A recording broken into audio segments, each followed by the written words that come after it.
Welcome to the Purely Prabhupada YouTube channel. This video series is called Reality Distinguished from Illusion for the Welfare of All. My name is Kamra Devi Dasi, and I am a disciple of His Divine Grace A.C. Bhaktivedanta Swami Srila Prabhupada. This is video number 12 in the series. It's called We're Not a Christian Nation. We are not a Christian nation, no matter what anyone proclaims. We're not following Jesus simply by calling ourselves Christians. I recently saw one Christian-based social media site, and on this site, there were criticisms of a very traditional Asian Indian parade on a Florida beach. Someone posted video clips of this parade called Jagannath Rath Yatra. And some of the comments said, send them home. This is a Christian nation. We don't want their strange chanting and floats on our beaches. H-1B visa holders don't belong here. A whole string of very nasty commentary. Yet there are so many anomalies in the Bible. Why are there so many Bible translations if even changing one word can alter the entire meaning? Like in a legal document, where even the use of a small word like and or shifts the application of the entire document. How much really was changed by Paul after the departure of Jesus? How much was changed, omitted, institutionalized by the Council of Nicaea in 325 AD and even before that? What was the political agenda behind the changes and the omissions? What is the real history of Jesus and his teachings? What has been fabricated? Similar to the false histories that we were forced to learn in school growing up, and that we still believe out of resistance to finding out that we've been hoodwinked on a grand scale. What if Jesus really did live and study in India, especially in Jagannath Puri, and hold very dear to his heart the very festivals and parades that are being criticized openly on social media?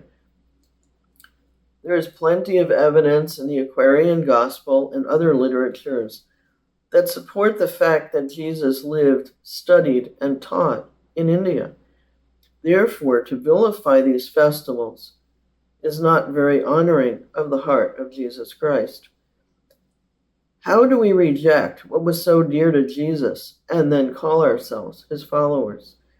In the same way, how do we reject his instruction not to kill, indulge ourselves in the products of slaughter, and call ourselves his followers? We must research, and we have to be open to the possibilities that we have been purposefully trained to be closed-minded and dogmatic in our understandings. There are many things that are being questioned in the world today. I'm not promoting any particular take on these things, but it seems that the initial presentations of so many things are being questioned, very often for good reason and with good evidence. For example, on the worldly level, was Hitler really as evil as the history books tell? Was JFK really shot by a lone gunman? What about any agenda around the sinking of the Titanic? 9/11, on and on. So many things that were lumped in as conspiracy theories are being proven not to be conspiracies at all. In the same way, the Bible may have to be reassessed, if at all possible, as to the validity of its current presentation. As political histories have mostly been adjusted for some manipulative purpose. As the current news is mostly manipulated for propaganda purposes, there is enough evidence to suggest that the Bible may have been similarly adjusted. And maybe very little of the original rendition remains intact for some nefarious purpose. Maybe even to control the people and to prevent them from actually attaining the main purpose of the teachings of Jesus, to learn to love the Lord thy God with all thy heart, strength, and mind. Thomas Jefferson was criticized for his understanding of Jesus and the New Testament, but it seems it might be time for his concerns and the points he made to be duly studied. He was a gentleman, a statesman, a great thinker, inventor, and analyzer, with an uncanny ability to cut through a lot of fluff and get to the raw essence of things. He was the author of the Declaration of Independence, being highly spoken of and revered with great awareness for his straightforward practicality in these troubled times. Maybe his deep introspections and realizations are also ready to be heard on the subject of Jesus Christ. He cut through the romanticisms of the presentation of Jesus Christ and went to the crux issues in his many essays and also in his Jeffersonian Bible. If we can imbibe the real teachings of Jesus without being limited by sectarianism, then we may call ourselves a Christian nation. But all that organized religion has done for us is create division, power struggles, and in fact, irreligiosity itself, especially adopted by the clergy in the most horrific, perverse, and obscene ways. Real Christianity will be unifying, not divisive. It will be loving, and yet firm in its principles of upholding moral and religious principles, neither dogmatic nor sentimental. If we claim to be a Christian nation, let us study what that really means and become unified in the purpose of learning to love the Lord, not letting dogma, sentimentality, and willful, obstinate ignorance be obstacles to that end. Some things we'll probably never know, but painful as it is, we may have to come to the core understanding that we have been misled, especially in the matter of the real teachings of Jesus Christ and other subjects of history, and never let it happen again, not to us and not to the generations forthcoming. There was a statement made by William Casey, who was the director of the CIA, and he made this statement in 1981.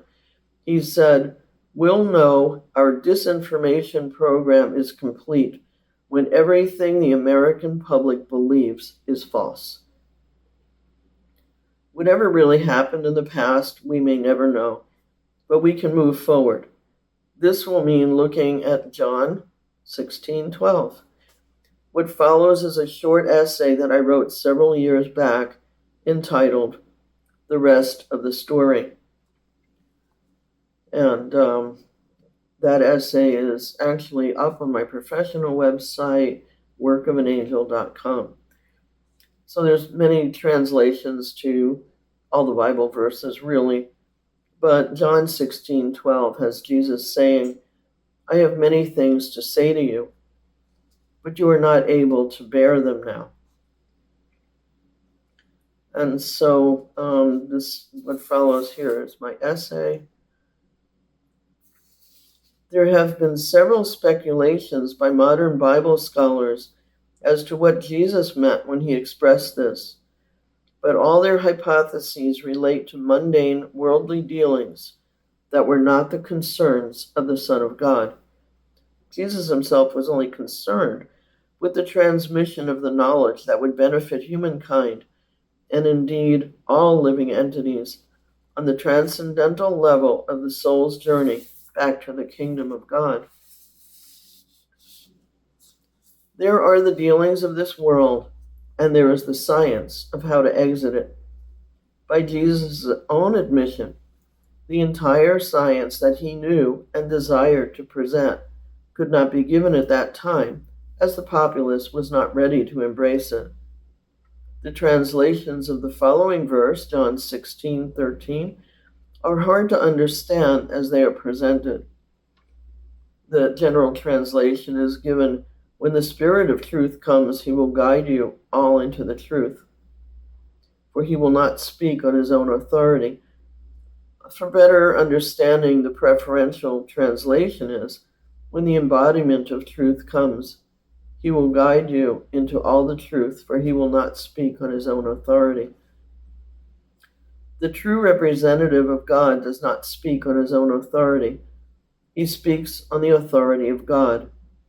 I have sat very deeply with this in prayer and meditation. I have concluded without a doubt that the books of His Divine Grace, A.C. Bhaktivedanta Swami Prabhupada, contain the precious spiritual wisdom that Jesus was not able to give to either his disciples or the masses at that time. Various Bible scholars have also noted that many of the teachings of Jesus were lost within a century of his passing due to poor translations, omissions, or purposeful misrepresentations. In a similar way, it is essential to keep the original teachings of A.C. Bhaktivedanta Swami Prabhupada alive by studying the book editions and other materials that he wrote and approved before his passing in November of 1977. I have observed much frustration, even among sincere Christians, as to how to make sense of the crazy things that are going on in this world. The Bible gives a wealth of information, and by its own words, as seen in John 16:12, admits that it is a preliminary study that paves the way for greater insights that at the time could not be revealed. I humbly ask that the sincere souls who have taken inspiration from the life and teachings of Jesus explore the works of A.C. Bhaktivedanta Swami Prabhupada in order to gain this greater understanding. Srila Prabhupada never spoke on his own authority. He spoke only on the authority of the Lord himself and on the authority of literatures even more ancient and complete than the Bible itself, and that were passed down in pure form by previous spiritual authority. These books will not present anything that challenges the teachings of Jesus or present anything contradictory. They will simply build upon the foundation that was laid by various spiritual predecessors, including Jesus Christ himself.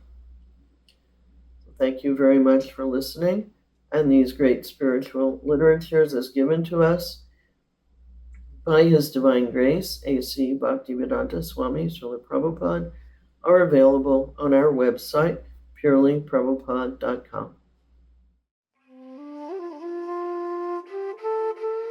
If you are interested in the subject matter of this video and would like to learn more, please visit purelyprabhupada.com. Ancient truths for the upliftment of the modern world.